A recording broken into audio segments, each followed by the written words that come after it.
दोस्तों बात करने वाले हैं सिस्टमैटिक सिक्योरिटी स्टॉक के बारे में। देखो स्टॉक के बारे में दो चीज यहाँ पे मैं आपको बताऊंगा। एक तो स्टॉक के रिटर्न के बारे में कि भाई कितने कितने टाइम पीरियड की होल्डिंग करने पे आखिर आपको स्टॉक से कितना रिटर्न मिलेगा। दूसरा, इस स्टॉक के अंदर जो पिछले 4-5 महीनों से जो गिरावट हो रही है, जो परफॉर्मेंस आनी चाहिए थी वो परफॉर्मेंस आखिर क्यों नहीं आ पाई, उसके पीछे का सबसे बड़ा रीजन।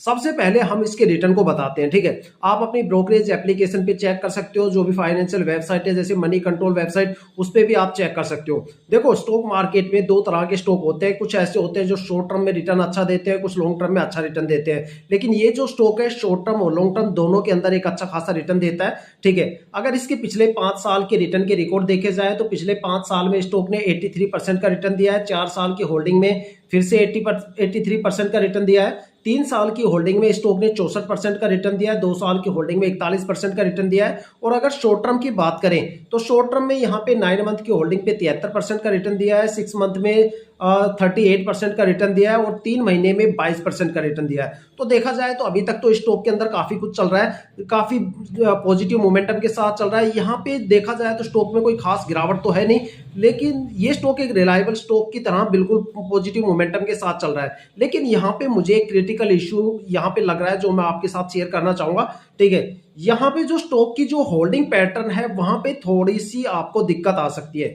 देखो किसी भी स्टॉक के अंदर एक पॉजिटिव मोमेंटम या एक बढ़िया सी परफॉर्मेंस के लिए वहां पे प्रमोटर होल्डिंग जितनी ज्यादा रहेगी वो उस स्टॉक के लिए उतनी ज्यादा हेल्दी, मतलब एक पब्लिक इन्वेस्टर्स के लिए ज्यादा हेल्दी होता है कि प्रमोटर की होल्डिंग सबसे ज्यादा रहे। यहाँ पे अगर एफआईआई की होल्डिंग की बात करें तो कोई भी एफआईआई की होल्डिंग नहीं है, गवर्नमेंट होल्डिंग भी नहीं है, साथ में डीआईआई की भी कोई होल्डिंग नहीं है और प्रमोटर यहाँ पे सिर्फ 10.51% रह गए, मतलब 10.5% प्रमोटर रह गए।